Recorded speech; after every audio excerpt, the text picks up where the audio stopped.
Dan untuk menjamin keutuhan dan kelangsungan hidup Negara Kesatuan Republik Indonesia, kita harus dengan handal, dengan cerdik, dengan pandai bisa menjaga dan mengelola kekayaan bangsa kita. Hanya apabila kita bisa menjaga dan mengelola dengan baik semua kekayaan kita, hanya dengan demikian kita bisa memberi pelayanan kepada rakyat kita. Kita bisa memberi kebutuhan hidup rakyat kita. Kita bisa membayar segala keperluan suatu negara modern. Dan diantaranya tentunya adalah menjamin kedaulatan bangsa. Saya ingatkan saudara-saudara sekalian, jangan sampai kita lupa dengan Undang-Undang Dasar kita sendiri, Undang-Undang Dasar 1945, yang jelas dalam pembukaannya tertera tujuan-tujuan nasional kita, di mana tujuan-tujuan nasional kita sangat jelas oleh pendiri-pendiri bangsa kita. Tujuan pertamanya adalah melindungi segenap bangsa Indonesia dan seluruh tumpah darah Indonesia. Ini tujuan nasional yang pertama untuk kita survive. Karena itu kita perlu memikirkan apakah kita sudah cocok atau tidak investasi kita kepada pertahanan bangsa Indonesia. Kedua, tentunya memajukan kesejahteraan umum. Saya katakan berkali-kali bahwa negara yang merdeka, rakyatnya harus merasakan kemerdekaan. Janganlah kita bangga menjadi anggota G20 kalau rakyat kita masih banyak yang miskin, masih banyak yang lapar. Mencerdaskan kehidupan bangsa mutlak, pendidikan bagi kita adalah prioritas yang sangat tinggi. Saya kira ini terlihat komitmen kita kepada pendidikan.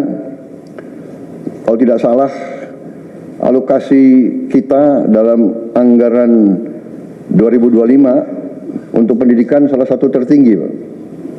Mungkin selama sejarah kita, Pak. Untuk pertama kali kita sudah 25%, Pak, Bu, ya. 20, Pak.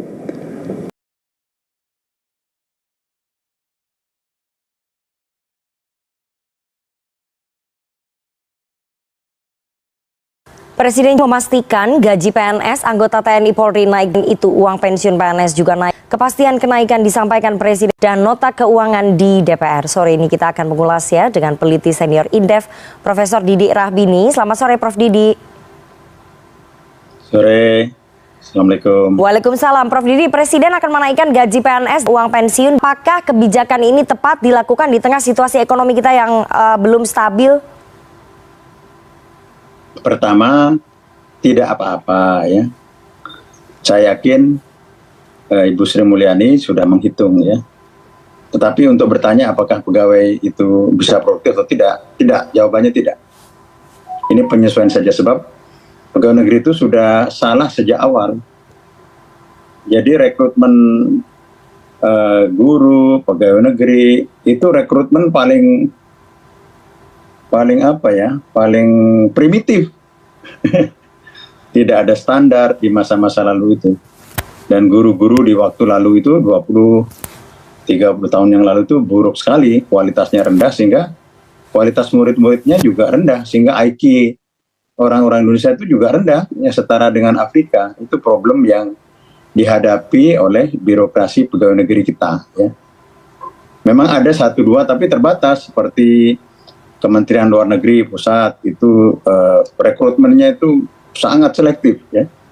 Bank Indonesia, tapi secara umum jutaan yang lain itu kualitasnya rendah ya, dan bahkan sisa-sisa dari tenaga kerja yang sudah masuk secara profesional di tempat-tempat dunia usaha, perbankan dan lain-lain. Itu problem yang kita hadapi. Bandingkan dengan Singapura ya bumi dengan langit. Nah ini perlu reformasi, ya perbaikan-perbaikan secara bertahap. Oke, jadi apakah akan membuat ataupun menggenjot produktivitas ASN? Menurut Prof. Didi itu tidak akan terjadi ya? Jawabnya tidak. Ini sudah penyakit lama, diberi kenaikan 8% tidak. Oke. Jawabnya tidak. Bahkan yang naik ratusan persen seperti bea cukai dengan pajak itu kan busuk di belakangnya. Sudah eselon atasnya 100 juta, itu hampir 100 juta gajinya. Tapi korupsinya nomor 1 itu kalau dilombakan. Ya, bea cukai yang diungkap oleh Prof. Mahfud MD itu. Iya. Dengan pajak. Itu sejak dulu ya. Saya masih kecil itu tahu pegawai pajak itu, waduh kok sama dengan bupati rumahnya ini. Nah itu korupsi itu memang merajalela ya di pegawai negeri dan belum disentuh kecuali gajinya dinaikkan di Kementerian Keuangan. Tapi kualitasnya, korupsinya tetap saja. Prof. Didi, jadi alasan pemerintah ataupun alasan presiden menaikkan gaji PNS demi menjaga agar pelaksanaan transformasi reformasi birokrasi itu alasannya nggak cukup kuat politik. Ya? Nggak ada. Ini politik saja. Ini politik yang dibungkus. Kalau mau sebenarnya secara profesional ya, produktivitas ini rumus sunatullah teori. Produktivitas harus lebih besar daripada gaji upah. Pegawai negeri itu tidak produktif. Mungkin gajinya rendah, produktivitasnya lebih rendah lagi. Jadi memang diperlukan pimpinan-pimpinan yang kreatif ya, seperti Surabaya, mungkin Banyuwangi dan beberapa tempat lain ya. Dan itu dilakukan secara terdesentralisasi, secara pusat tidak bisa.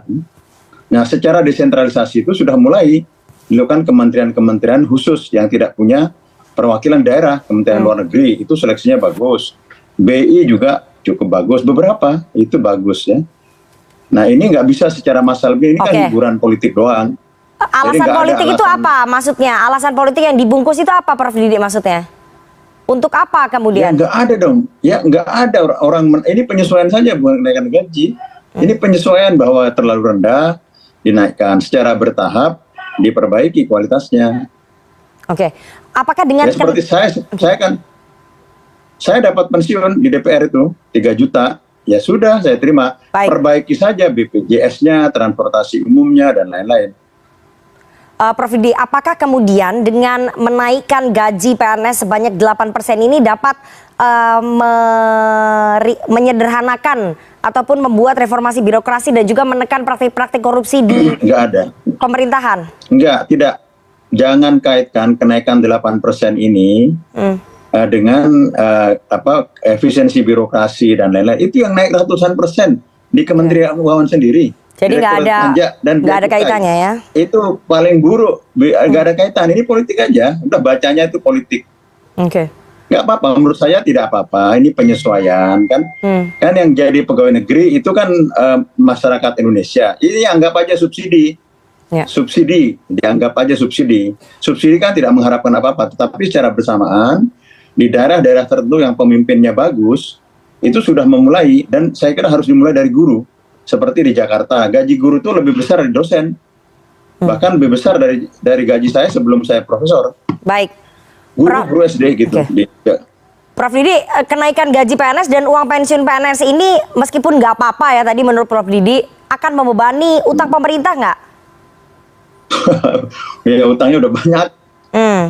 Utangnya sudah banyak, tapi dianggap pemerintah persentasenya masih kalah sama Jepang. Iya dong, bukan apple to apple karena Jepang itu bunganya 0,2%, kita 4%. Kalau Jepang punya utang 7.000 triliun, dia bayarnya 34 triliun bunganya, kita 400 triliun, kan beda dong. Ya enggak. Jadi beban utangnya pasti banyak, dan infrastruktur Pak Jokowi kenceng sekali. Itu kan utang, bukan dari APBN. APBN-nya mencuri-curi dalam tanda kutip dari PMN, tapi tidak akan besar gitu. Akhirnya Waskita Karya itu jadi highly leverage firm ya. Terakhir, Prof Didi, apakah kemudian tidak lebih baik jika ini dananya untuk kenaikan PNS dan juga uang pensiun PNS ini dialokasikan untuk kebutuhan pemerintah yang lebih mendesak, seperti penyaluran bansos, kemudian pemerataan ekonomi di wilayah terpencil? Anda sepakat nggak dengan itu? Bansosnya sudah. Tadi saya hadir di dalam pidato kenegaraan untuk subsidi raskin dan segala macam itu, kartu Indonesia Pintar 3.000 triliun. Itu kalau duit 1.000 udah dijejer sampai ke bulan. Nggak jadi apa-apa, memang tidak produktif subsidi. Yang kritik-kritik itu kan kelas menengah kayak Rifana, kayak kita. Baik, jadi sebaiknya tidak usah dialokasikan atau gimana? Nggak apa-apa. Saya menganggap tidak apa-apa. Ya. Oke. Tetapi secara bersamaan nanti, ya daerah-daerah mengupayakan agar pegawai negeri itu produktif. Ya. Saya aja anggota parlemen dulu mengurus IMB sudah dipersulit ya. Tapi sekarang perbaikan sudah terjadi, seperti DKI online saja. Ya. Juga seperti bikin paspor sudah online, sudah mulai bagus. Beberapa bagus dan pelan-pelan, dan tapi saya menghubungkan Rifana dengan produktivitas, dengan efisiensi. Nah, itu bumi dengan langit, udahlah ini tambahan saja ya. Tapi saya yakin Ibu Sri Mulyani itu sudah menghitung ya masalah ini. Baik, terima kasih peneliti senior Indef Profesor Didi Rabini atas analisisnya yang sangat tajam ya, bahwa ini ada alasan politis di balik. Ya, tadi kita tentunya masih menunggu seperti apa skema uang pensiunan ASN yang baru ini. Nah, kalau skema yang lama seperti apa sih sebenarnya pemirsa? Bayaran uang pensiunan ASN saat ini tentunya menggunakan skema Pay as you go. Dananya dari hasil iuran sebesar 4,75% dari gaji yang dihimpun Taspen. Kemudian ditambah dengan dana dari kas keuangan negara. Untuk pensiunan TNI dan Polri juga serupa, hanya saja pengelolaannya dilakukan oleh Asabri. Negara mengeluarkan dana yang tidak sedikit untuk belanja pensiun ASN. Jumlahnya di 2018 lalu saja ini mencapai 90,82 triliun rupiah. Angka ini meningkat setiap tahun hingga mencapai 112 triliun rupiah. Yang mengikuti acara ini, yang kami hormati, mohon maaf Pak, kelewat tadi, Bapak Wakil Kepala BKN, Bapak Haryomo, mohon maaf Pak. Yang kami hormati Bapak Ibu pejabat JPT Pratama BKN yang mengikuti acara ini dari seluruh Indonesia, dan Bapak Ibu dari Bank Rakyat Indonesia selaku mitra kerja dalam membina kesejahteraan pegawai dan pensiunan, serta para staf BKN yang kami cintai. Alhamdulillah, puji dan syukur marilah kita persembahkan kepada Tuhan Yang Maha Kuasa, karena pada hari ini kita dapat berjumpa bersama dalam acara kita talk show ya pada hari ini, dalam rangka sekaligus juga melepas teman-teman anggota Korpri, staf BKN yang memasuki usia pensiun dan langsung menjadi anggota Persatuan Redatama Republik Indonesia. Persatuan Redatama Republik Indonesia ini berdiri sejak tahun 1962, merupakan gabungan dari 31 organisasi pensiunan yang mendeklarasikan diri bersatu dalam wadah PWRI di Yogyakarta. Pada saat itu kantor yang disediakan oleh Sri Sultan adalah di Yogyakarta, ketika itu. Kemudian atas amanat dari Bapak Presiden Soekarno, PWRI itu diminta untuk pindah ke Jakarta agar Presiden gampang untuk bertanya kalau ada hal-hal terkait dengan pembinaan kepegawaian. Dan dapatlah kami PWRI itu kantor bekas direksi KIT dari Direksi Pengawas Pembangunan Gedung Sarinah, dan kami berada di parkiran yang sekarang menjadi parkiran Sarinah. Tapi waktu itu dapat lumayan lebih dari 1.000 meter tanah dan ada gedung bekas Direksi KIT pengawas pembangunan Sarinah. Tapi karena perluasan parkiran Sarinah, maka PWRI diminta untuk pindah dan kami mendapat lagi bantuan dari Wali Kota Jakarta waktu itu Bapak Sudiro, tanah di Pondok Labu. Waktu itu sebetulnya termasuk daerah, kalau orang Jakarta bilang katanya tempat jin buang anak karena tidak ada aksesnya juga ke sana. Dapatlah tanah 2.000 meter dan sekarang menjadi kantor pusat dari Persatuan Pengurus Besar Persatuan Redatama Republik Indonesia. Alhamdulillah Allah memberi rezeki pada PWRI pada tanggal 2 Februari 2023 kantor tersebut tersambar petir dan terbakar habis. Dan atas bantuan dari teman-teman Korpri yang bertugas di berbagai kementerian, wabil khusus di Kementerian Pekerjaan Umum, kami mendapatkan bantuan lagi renovasi gedung dan insya Allah akan diresmikan. Kami sudah memohon kepada Bapak Presiden untuk meresmikan gedung PWRI yang baru, Pak. Itu di tempatnya tetap di Jalan Pinang nomor 89 Pondok Labu, 4 lantai dan dilengkapi dengan lift. Kalau yang bangunan lama itu dengan tangga jalan, Pak. Jadi kalau kita masuk ke kantor PWRI yang lama yang terbakar itu sebelum terbakar, jadi kalau kita mau ke lantai 3 kita pijit tangga jalan itu, Pak. Pijit kemudian kita jalan kaki gitu. Karena memang dibangun zaman tahun 1970-an jadi belum pakai peralatan yang modern dan sekarang alhamdulillah menggunakan lift elevator. Karena waktu kami minta bantuan kepada Kementerian PU, mohon diberikan bantuan yang gedung yang ramah lansia. Karena kami semua ini sudah opa-opa dan oma-oma, kalau kita salah langkah jatuh di jalan. Bapak-bapak dan ibu sekalian, itu sekedar sekelumit sejarah PWRI dan apa yang dikerjakan oleh PWRI sekarang. PWRI sekarang sedang mengerjakan 3 pekerjaan besar Bapak-bapak dan ibu sekalian yang juga membutuhkan bantuan pemikiran maupun ide-ide dan juga tulisan dari teman-teman anggota Korpri yang masih aktif, belum pensiun. Apa itu? Yang pertama adalah perbaikan undang-undang pensiun.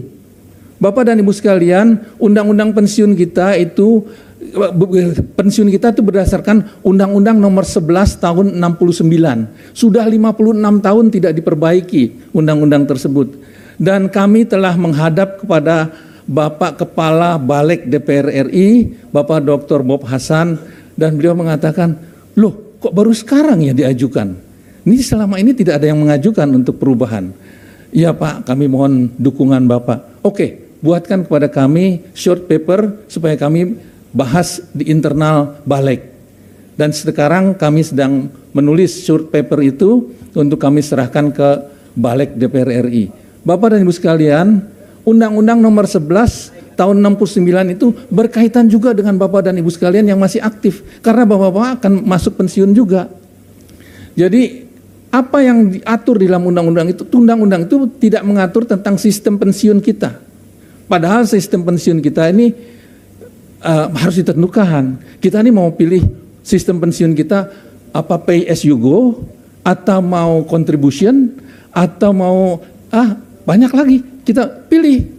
Yang memilih siapa? Ya kita. Kita semua Korpri dan PWRI pilih, dan itu disuarakan secara politik melalui jalur undang-undang supaya ini menjadi pegangan Bapak dan Ibu sekalian. Dan juga undang-undang itu akan memberikan batasan kalau iuran kita, Bapak dan Ibu yang masih aktif kan dipotong gajinya. Kemudian untuk JHT, untuk jaminan hari tua dan pensiun. Itu tuh rambu-rambunya mesti ada di dalam undang-undang. Uang kita itu, uang para pensiunan, uang para anggota Korpri ini, itu boleh dipakai apa saja. oleh pengelola.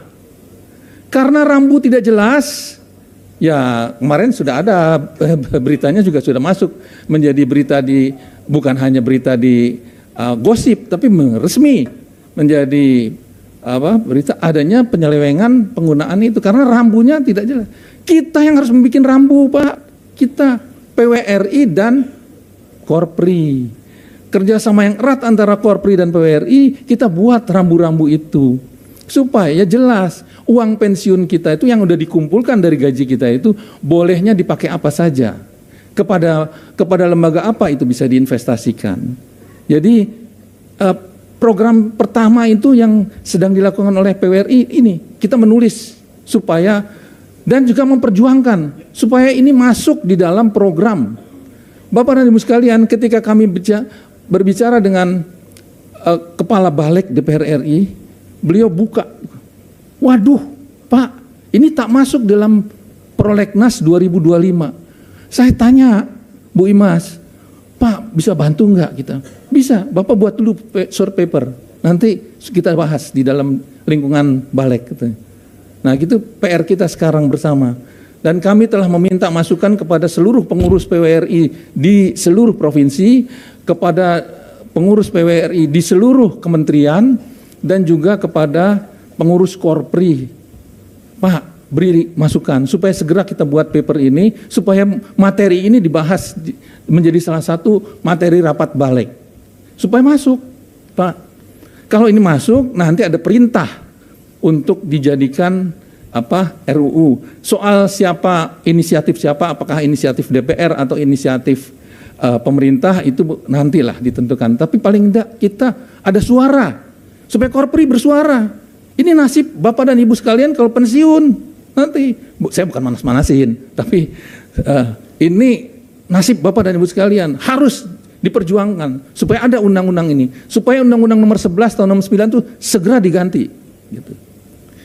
Yang kedua, Pak, kita juga minta kepada bantuan pada Balik untuk mengubah Undang-Undang Nomor 13 Tahun 98. Tentang apa itu? Tentang kesejahteraan lansia.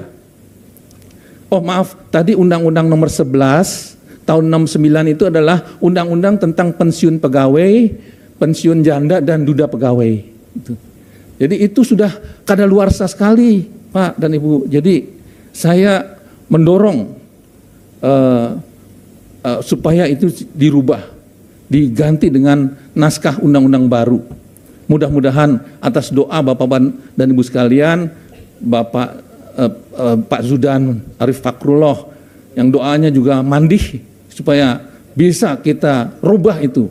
Supaya teman-teman yang akan pensiun itu, ini Ibu Imas katanya sebentar lagi juga pensiun, nanti supaya tidak diatur dengan undang-undang lama, Bu. Kalau undang-undang lama, tidak mengatur apa-apa.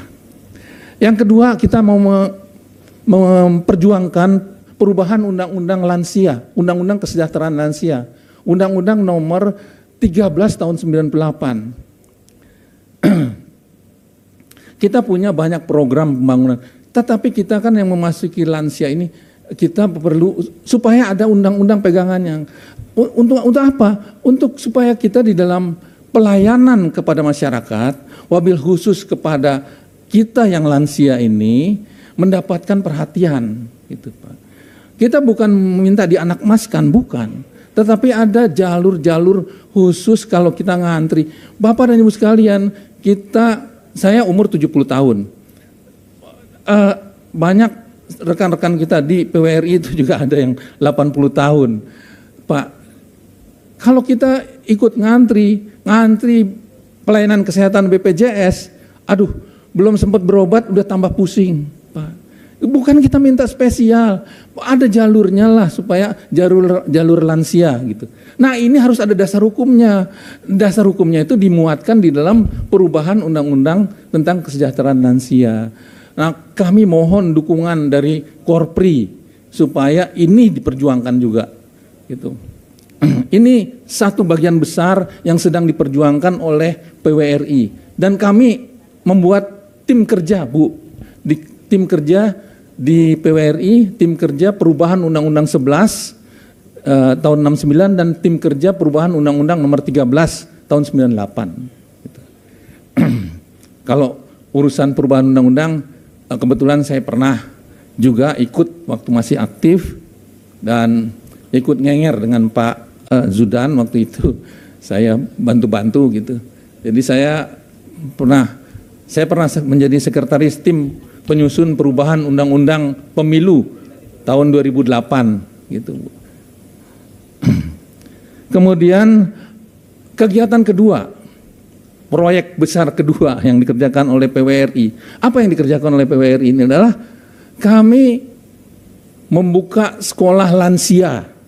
Bapak-bapak dan ibu sekalian, sekolah lansia ini kami pandang perlu supaya teman-teman kita yang pensiunan, yang sudah lansia ini juga mendapatkan informasi-informasi dan kegembiraan di dalam sekolah lansia ini.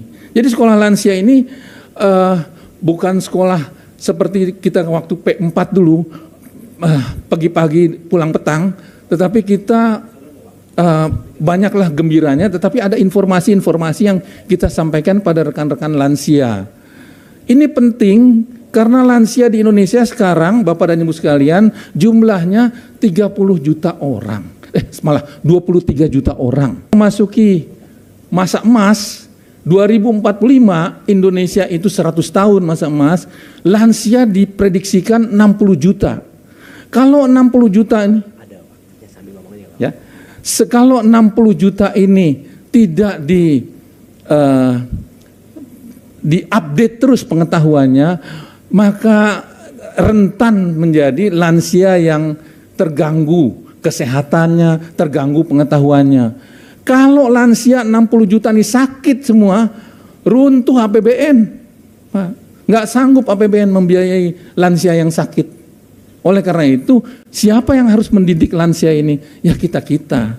Yang di PWRI, yang Bapak Ibu di Korpri, yang sebentar lagi akan memasuki juga masa pensiun.